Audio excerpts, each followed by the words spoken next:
मैं एक जवान लड़का हूँ। ये मेरे खाने पीने और मस्ती करने के दिन है। भला ये कोई मेरी भगवत गीता पढ़ने की उम्र है? गीता तो बूढ़े लोगों के लिए है ना।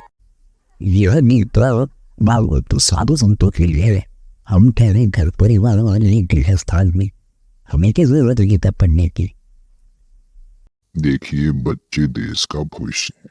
इन्हें पढ़ाई लिखाई करनी चाहिए, गीता वीता के चक्कर में नहीं पढ़ना चाहिए।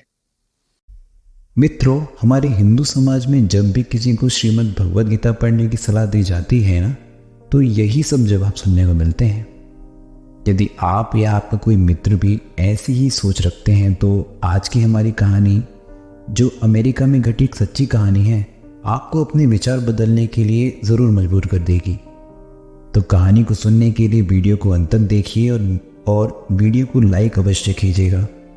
हमारे चैनल पर नए हैं तो सब्सक्राइब कीजिएगा और ऐसी ही नई रोचक धर्म संबंधी वीडियोस की नोटिफिकेशंस के लिए बेल आइकन पर क्लिक कीजिए। यह कहानी अमेरिका के न्यूयॉर्क शहर में बसे एक बड़े ही धार्मिक भारतीय परिवार की है, जो पूरे विश्व में भगवद गीता का प्रचार करने वाली संस्था इस्कॉन से जुड़ा था। इनके गुरु श्रील प्रभुपाद कहा करते थे कि गीता पुस्तक वितरण श्री कृष्ण की सबसे महत्वपूर्ण सेवाओं में से एक है, इसलिए भक्तों को हर दिन पुस्तकें वितरित करनी चाहिए। इसी शिक्षा को गुरु की आज्ञा मानकर निकुंज जी अपनी पत्नी श्यामा और बेटी समृद्धि के साथ मिलकर होटलों में गीता बांटते थे। तीनों गीता के प्रचार कार्य को बड़ी ही लगन से करते थे और पूरी टीम वर्क के साथ करते थे। श्यामा, उनका काम था होटलों को खोजना और होटल मैनेजर से मिलने का समय यानी कि अपॉइंटमेंट लेना। बेटी समृद्धि होटल मैनेजर से बात करती थी और भगवद गीता के महत्व को समझाती थी और उनसे पेशकश करती थी कि वे अपने होटल के हर कमरे में गीता रखें। यदि मैनेजर को बात समझ में आ जाती तो वह पुस्तकों का ऑर्डर दे देता, जिसे निकुंज जी तय समय पर तय पते पर भेजते और होटल मैनेजर और मालिकों से आगे के लिए मधुर संबंध बना के रखते। ऐसी ही सन 2014 की बात है, जब श्यामा ने न्यूयॉर्क के एक होटल रमाडा इन में फ़ोन मिलाया और बेटी समृद्धि को होटल मैनेजर से बात करने के लिए कहा। समृद्धि ने भगवद गीता के महत्व के बारे में समझाते हुए होटल मैनेजर से बात की और उनसे प्रार्थना की कि वे भगवद गीता को अपने होटल्स के हर रूम में रखें। लेकिन मैनेजर गुस्से में था, उसने तुरंत ही फ़ोन काट दिया। लेकिन परिवार ने हार नहीं मानी और एक परिचित को गीता लेकर होटल मैनेजर के पास भेजा, जिससे कि वो ना चाहते हुए मैनेजर को गीता अपनी टेबल पर रखनी ही पड़ी। कुछ दिनों बाद अचानक धीरू भाई पटेल नामक व्यक्ति का कॉल आया। धीरू भाई असल में वही होटल मैनेजर थे।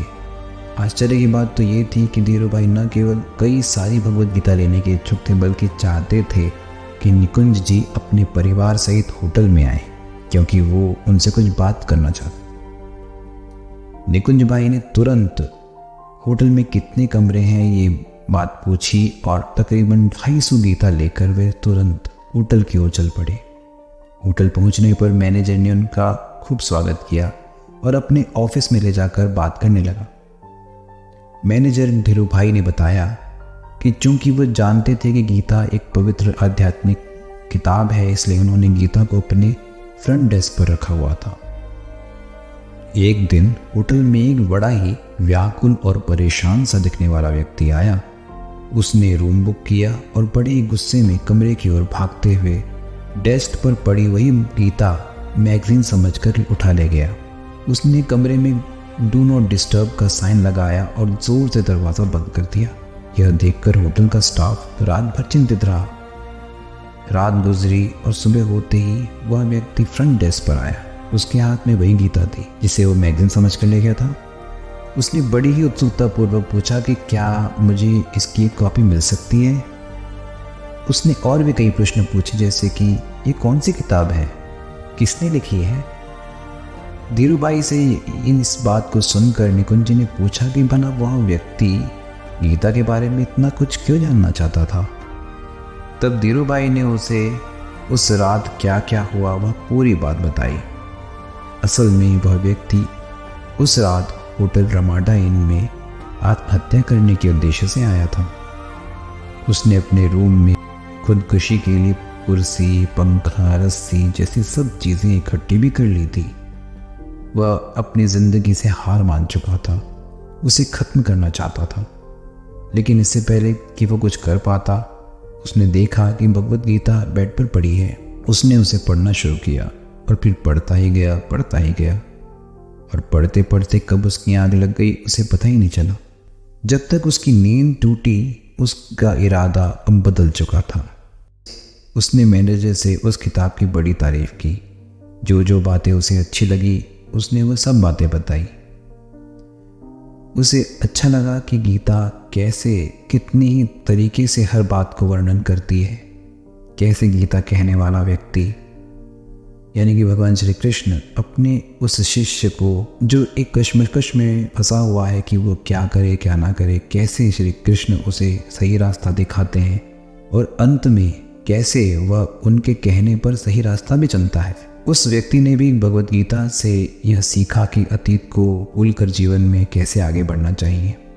रोने के बजाय जीवन में जो भी हमारे पास है उसमें ही संतोष करके खुशी खुशी हमें जीना चाहिए। इस किताब ने उसे ये सब सही रास्ता दिखाया और वह इस किताब को लेने का बहुत इच्छुक था। उस अंग्रेज़ व्यक्ति की बात से प्रभावित होकर मैनेजर ने उसे अपनी ही किताब दे दी और उन्हें इस भगवत गीता के महत्व के बारे में अब जाकर समझ में आया। वो समझ गए कि उन्होंने निकुंज भाई की होटल के हर कमरे में गीता रखने की वो बात न मानकर कितनी बड़ी गलती की थी। आज गीता न होती तो हो सकता है यह व्यक्ति अपनी जान से हाथ धो बैठता। उस एक व्यक्ति की ही तरह गीता और भी कस्टमर्स को अपने स्ट्रेस पर नियंत्रण पाने में मदद कर सकती है, इस बात का उन्हें एहसास हो चुका था।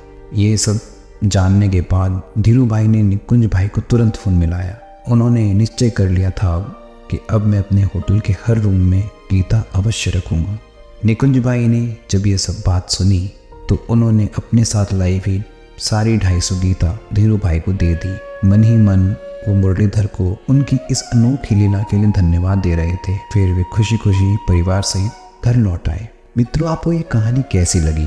यह कहानी वास्तव में एक बहुत ही सच्ची घटना है और इससे इस वीडियो के शुरुआत में जो भी हमने प्रश्न किए थे उन सब के उत्तर इस कहानी से आपको अवश्य मिल चुके होंगे।